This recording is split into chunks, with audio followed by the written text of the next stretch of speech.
সাফল্য শব্দটা শুনতে যতটা সহজ লাগে, পাওয়ার লড়াইটা তার চেয়ে অনেক বেশি গুণ কঠিন। আমরা প্রতিদিন ঘুম থেকে উঠি একটা স্বপ্ন নিয়ে, একটা আশা নিয়ে যে আজ হয়তো ভালো কিছু হবে। কিন্তু দিন শেষে যখন আমরা ব্যর্থতার মুখ দেখি, তখন আমাদের সব উৎসাহ হারিয়ে যায়। তুমি কি কখনো ভেবে দেখেছো কেন কিছু মানুষ সফল হয় আর বাকিরা সারা জীবন শুধু আফসোস করে কাটিয়ে দেয়? এর উত্তরটা অনেক সহজ, কিন্তু মেনে নেওয়াটা খুব কঠিন। সফল মানুষগুলো তোমার চেয়ে বেশি বুদ্ধিমান নয়, তারা শুধু তোমার চেয়ে বেশি ধৈর্যশীল। তারা জানে যে সাফল্যের কোনো শর্টকাট রাস্তা নেই। তারা জানে যে আজ যে কষ্ট তারা করছে তারা ফল তারা নিশ্চয়ই পাবে।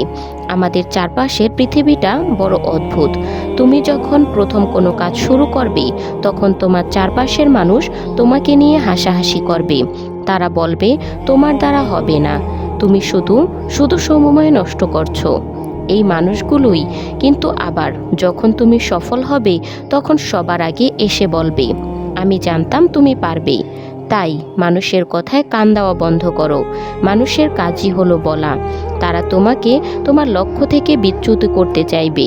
তারা নিজেরা যা করতে পারেনি, তারা চায় না তুমিও সেটা করো। তোমার লড়াইটা তোমার নিজের সাথে। আয়নার সামনে দাঁড়িয়ে যে মানুষটাকে দেখছো, ওই মানুষটাই তোমার আসল প্রতিযোগী। গতকালকের তুমি আজ কতটা উন্নত হয়েছো, সেটাই আসল কথা। মানুষের নেতিবাচক কথাকে নিজের শক্তির উৎস হিসেবে ব্যবহার করো। তারা যত বলবে হবে না, তোমার জেদ তত বাড়বে করে দেখানোর। এখানে একটা গভীর সত্য শোনো। এক ভাস্কর একটি পাথর খোদাই করে মূর্তি বানানোর চেষ্টা করছিল। সে হাতুড়ি দিয়ে পাথরের ওপর আঘাত করছিল। 10 বার মারল, কিন্তু কিছুই হলো না। 20 বার মারল, পাথর নড়ল না। এভাবে 50 বার, 80 বার, 99 বার মারার পরও পাথরের কোনো ফাটল ধরল না। পথচারীরা তাকে দেখে হাসছিল, বলছিল এই শক্ত পাথর ভাঙা অসম্ভব। ভাস্করও নিজে ক্লান্ত হয়ে পড়েছিল। তার মনে হচ্ছিল আসলে কি এটা সম্ভব? কিন্তু সে হাল ছাড়েনি। সে যখন পুরো শক্তি দিয়ে শেষবারের মতো সেই শততম আঘাতটা করল, পাথরটা হঠাৎ করেই 2 ভাগে ভাগ হয়ে গেল। এখন প্রশ্ন হলো, পাথরটা কি শুধু শেষ আঘাতের কারণে ভেঙেছে? না, আগের 99টি আঘাত পাথরটিকে ভেতর থেকে দুর্বল করে দিয়েছিল বলেই শেষ আঘাতে সাফল্য এসেছে। তোমার জীবনটাও ঠিক এমনই। তোমার প্রতিটি ব্যর্থ চেষ্টা, প্রতিটি অবহেলিত মুহূর্ত তোমাকে সাফল্যের সেই শেষ আঘাতের জন্য তৈরি করছে। তাই মাঝপথে থামিয়ে দিও না। নিজের আগের 99টি পরিশ্রমকে বৃথা যেতে দিও না। ধৈর্য ধরো, কারণ শেষ আঘাতটা তোমার জীবনের ইতিহাস বদলে দিবে। আমরা সবাই রেজাল্ট দেখতে চাই, কিন্তু প্রসেস বা পদ্ধতিটা উপভোগ করতে চাই না। একটা চারা গাছ লাগিয়ে কি পরের দিনই ফলের আশা করা যায়? কখনোই না। সেই গাছটিকে রোদ, বৃষ্টি এবং ঝড়ের সাথে লড়াই করে বেঁচে থাকতে হয়, তবে সে একদিন ফল দেয়। তোমার জীবনটাও ঠিক তেমনই। তুমি আজ যে ঘাম ঝরাচ্ছ, যে নির্ঘুম রাত কাটাচ্ছ, সেগুলো বৃথা যাচ্ছে না। প্রতিটি মুহূর্ত তোমাকে সাফল্যের দিকে এগিয়ে নিয়ে যাচ্ছে। ব্যর্থতা মানেই কিন্তু শেষ নয়। ব্যর্থতা মানে হলো নতুন করে শুরু করার একটি সুযোগ মাত্র, তবে এবার আরও বেশি অভিজ্ঞতার সাথে। পৃথিবীর বড় বড় সফল মানুষের জীবনী পড়ে দেখো। তারা সবাই একবার নয়, বরং 1000 বার ব্যর্থ হয়েছেন। থমাস এডিসন বাল্ব আবিষ্কারের আগে 1000 বার ব্যর্থ হয়েছিলেন। তাকে যখন জিজ্ঞেস করা হয়েছিল, তখন তিনি বললেন, আমি 1000 বার ব্যর্থ হইনি, আমি বরং 1000টা এমন উপায় শিখেছি যা দিয়ে বাল্ব তৈরি সম্ভব নয়। এই মানসিকতাটাই হলো বিজয়ী হওয়ার মূল চাবিকাঠি। তোমার ভেতরে যদি সেই জেদ থাকে, তবে পৃথিবী তোমাকে থামাতে পারবে না। অজুহাত দেওয়া বন্ধ করো। আমার টাকা নেই, আমার সময় নেই, আমার ভাগ্য খারাপ। এসব কথা অলস মানুষদের লক্ষণ। ভাগ্য বলে কিছু নেই। কঠোর পরিশ্রমী ভাগ্য তৈরি করে।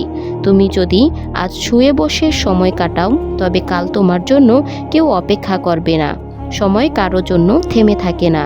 আজ যে সময়টা তুমি হেলায় নষ্ট করছো, এই সময়টা আর কখনো ফিরে পাবে না। তাই উঠে দাঁড়াও, নিজের ভেতরের আগ্নেয়গিরিটিকে জাগিয়ে তোলো।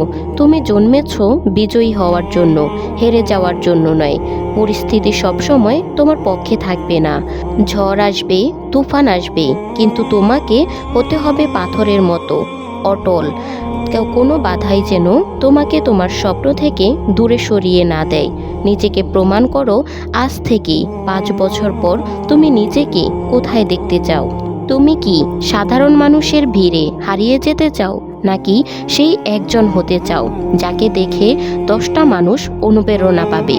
উত্তর যদি হ্যাঁ হয় সফল হওয়ার, তবে আজ থেকেই বিলাসিতা ত্যাগ করো। আরামদায়ক জীবন কাটানো বড় মানুষ তৈরি করতে পারে না, প্রতিকূলতাই মানুষের আসল শক্তি ছিনিয়ে নেয়। মনে রেখো, অন্ধকার যত গভীর হয়, ভোরের আলো তত কাছাকাছি থাকে। তোমার জীবনের এই অন্ধকার সময়টাই বলে দিচ্ছে যে তোমার সাফল্যের ভোর খুব কাছে। শুধু ধৈর্য ধরো আর এক পা বাড়িয়ে দাও। সফল হওয়ার জন্য তোমাকে হয়তো অনেক কিছু ত্যাগ করতে হবে। আড্ডা দেওয়া, সোশ্যাল মিডিয়ার সময় নষ্ট করা, অলসতা সব ঝরাতে হবে।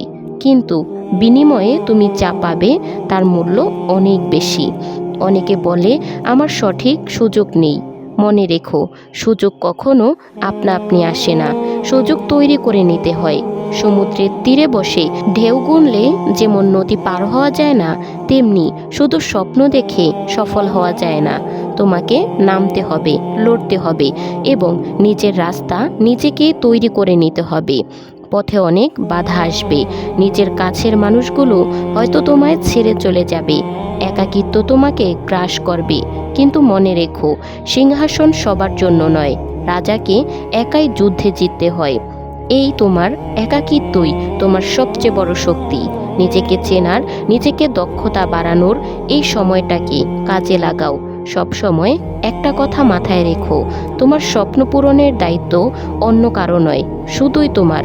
তুমি যদি তোমার স্বপ্নকে গুরুত্ব না দাও, তবে অন্য কেউ এসে তোমার স্বপ্নকে পূরণের জন্য কাজে ব্যবহার করবে। সিদ্ধান্ত তোমার। তুমি কি অন্যের হাতের পুতুল হবে, নাকি নিজের রাজত্বের রাজা হবে? আজ থেকে প্রতিজ্ঞা করো, যতক্ষণ না লক্ষ্যে পৌঁছাচ্ছ ততক্ষণ তুমি থামবে না। ক্লান্তি আসুক, বাধা আসুক, তুমি চলবে বীরের মতো।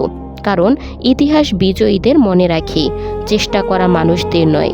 নিজের ওপর বিশ্বাস রাখো, নিজের কাজের ওপর শ্রদ্ধা রাখো। একদিন পুরো পৃথিবী তোমার নামে তালি বাজাবে, সেই দিনটারই কথা ভেবেই আজকের কষ্টগুলোকে হাসি মুখে মেনে নাও। মনে রেখো, তুমি শুধু একা নও, তোমার সাথে আছে তোমার পরিশ্রম এবং তোমার অদম্য আত্মবিশ্বাস। জয় তোমারই হবে। আজকের এই লড়াই তোমার আগামীকালের রাজপ্রাসাদ তৈরি করবে। যদি আজকের এই কথাগুলো তোমার হৃদয়ে একটুও আগুন জ্বালিয়ে থাকে, যদি তুমি আজ থেকে হার না মানার শপথ নিতে পারো, তাহলে ভিডিওটি এখন একটি লাইক দাও এবং তোমার সেই বন্ধুর সাথে শেয়ার করো যে বর্তমানে কঠিন সময়ের মধ্য দিয়ে যাচ্ছে। তোমার একটি শেয়ার হয়তো কারোর জীবনের মোড় ঘুরিয়ে দিতে পারে। আর এই ধরনের শক্তিশালী মোটিভেশনাল ভিডিও পেতে আমাদের চ্যানেলটি এখনই সাবস্ক্রাইব করে পাশে থাকবেন। দেখা হচ্ছে পরবর্তী কোনো ভিডিওতে। সেই পর্যন্ত ভালো থাকবেন, সুস্থ থাকবেন। আল্লাহ হাফেজ।